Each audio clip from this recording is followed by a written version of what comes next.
जैनपुर गांव में हीरालाल नाम का एक जमींदार रहता था। हीरालाल एक बहुत लालची इंसान था। हीरा के पास धन दौलत की कमी नहीं थी, पर फिर भी हीरालाल की नजर एक गरीब किसान जिसका नाम शेरा था उसकी जमीन पर थी, क्योंकि शेरा की जमीन काफी उपजाऊ थी और अपनी जमीन की बदौलत ही शेरा ने अपने बेटे आयुष को गांव से बाहर शहर में पढ़ने के लिए भेज दिया था।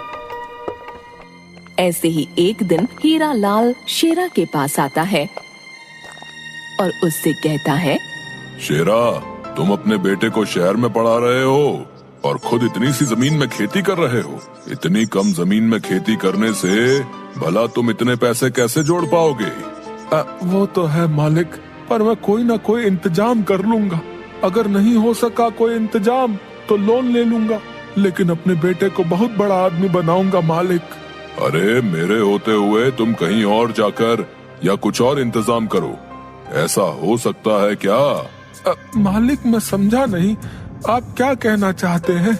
मैं तो बस तुमसे ये कहना चाहता हूँ कि तुम्हारे बेटे की पढ़ाई के लिए तुम्हें पैसे चाहिए। वो पैसे तुम कहीं और से क्यों मांगोगे? तुम मुझे बोलो, मैं तुम्हें दूंगा। अरे मालिक, आज तक मैंने आपसे या गांव वालों से कभी किसी तरह का उधार नहीं मांगा, तो अब कैसे ले सकता हूँ? अरे कोई बात नहीं, तुम मेरे भाई हो, तुम पैसे ले लेना और बदले में अपने खेत मुझे गिरवी रख देना। अरे जैसे और गांव वाले रखते हैं। हीरालाल की ये बात सुनकर शेरा साफ साफ मना कर देता है और हीरालाल से बोलता है, नहीं मालिक, मैं अपना खेत आपको गिरवी नहीं दे सकता। इस खेत से ही तो मेरी रोजी रोटी है और इस खेत की बदौलत ही तो मैंने अपने बेटे को शहर भेजा है, और मुझे पूरा विश्वास है कि इस खेत से मैं अपने बेटे को एक दिन बहुत बड़ा आदमी बना पाऊंगा। मालिक मुझे माफ कीजिएगा। ये बोलकर शेरा वहाँ से चला जाता है और हीरालाल को बहुत गुस्सा आता है। ऐसे ही कुछ दिन बीत जाते हैं और हीरालाल एक और तरकीब लगाता है और शेरा के पास जाकर उससे बोलता है, शेरा भाई, तुम्हारी खुदगर्जी देखकर मुझे बहुत अच्छा लगा, पर फिर भी मैं तुम्हारी मदद करना चाहता हूँ और इस बार तुम भी मेरी मदद लेने से इनकार नहीं कर पाओगे। और अगर तुम मुझे सच में कुछ समझते होगे तो मेरी बात मान लो।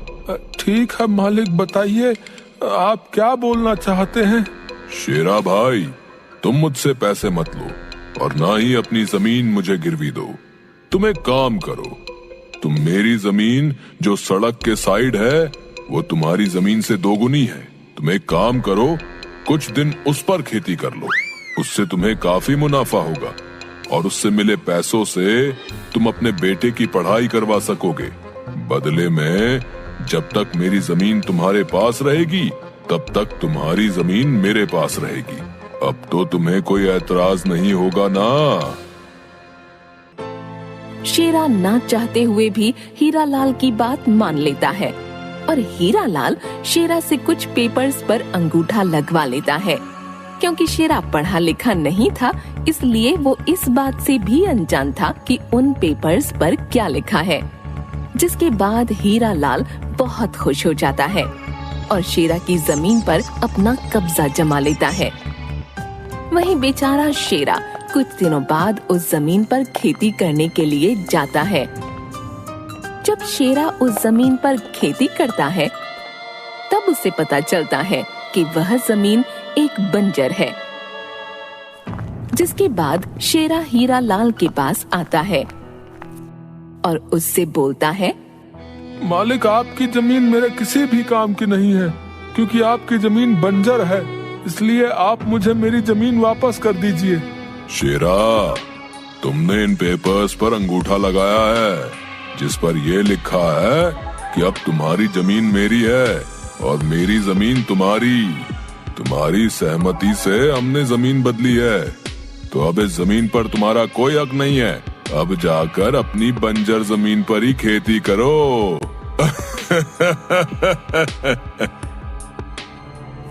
ये बोलकर हीरालाल शेरा को उसके ही खेत से बाहर निकाल देता है। अब शेरा अपने बेटे की पढ़ाई के लिए आगे की फीस नहीं दे पाता, जिस वजह से आयुष को अपनी पढ़ाई बीच में ही छोड़कर गांव आना पड़ता है। गांव आने के बाद आयुष को सारा सच पता चलता है कि किस तरह से हीरालाल जमींदार ने उनकी जमीन पर कब्जा कर लिया, जिसके बाद आयुष एक तरकीब लगाता है और उस बंजर खेत में अपने पिताजी के साथ खेती करने के लिए जाता है। कुछ देर बाद आयुष एक बड़े से टोकरे में कुछ सोने के अंडे लेकर गांव में जाता है और गांव वालों से कहता है, अरे हमारे तो भाग्य ही खुल गए। देखो, सोने के अंडे हमारी जमीन पर, हमारे जमीन पर सोने के अंडे की खेती हुई है। अब तो हम माला माल हो जाएंगे। हाँ, क्या सोने के अंडे की खेती? हाँ, सोने के अंडे की खेती। और ये कैसे मुमकिन है बेटा? हमने तो सुना है कि वो जमीन बंजर है, तो भला सोने के अंडे की खेती कैसे हो सकती है बेटा? अरे काका, बंजर जमीन पर ही अक्सर खजाना मिला करते हैं। हाँ, और ये खजाने के रूप में सोने के अंडे की खेती हमें मिली है। ये बोलकर आयुष हंसता हुआ वहाँ से अपने घर चला जाता है, जिसके बाद ये खबर आग की तरह पूरे गांव में फैल जाती है और हीरालाल को जैसे ही पता चलता है कि उसके बंजर खेत में सोने के अंडे की खेती हुई है, तो वो बौखला जाता है और शेरा के पास जाता है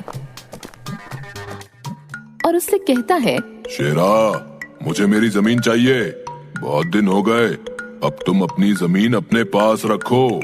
पर मालिक, हमने तो जमीन बदल ली थी ना। अब तो मेरी जमीन आपकी और आपकी जमीन मेरी है। फिर आप अचानक से अपनी जमीन मुझसे क्यों मांग रहे हैं?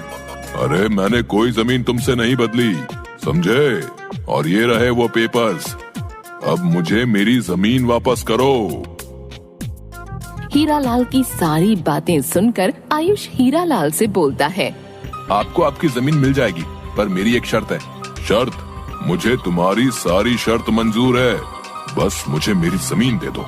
आपको हमें हमारी जमीन वापस करनी होगी, साथ ही अपनी जमीन लेने के लिए आपको जमीन का 2 गुना रेट हमें देना होगा, तभी हम आपको आपकी जमीन वापस करेंगे और ये सारा काम लिखित रूप से होगा। हीरालाल आयुष की सारी बात मान जाता है और लालच में आकर हीरालाल शेरा को उसकी जमीन और साथ ही जमीन का 2 गुना रेट दे देता है। हीरालाल को जैसे ही अपनी बंजर जमीन मिलती है, वो खेत में जाता है और सोने के अंडे की खेती को देखता है।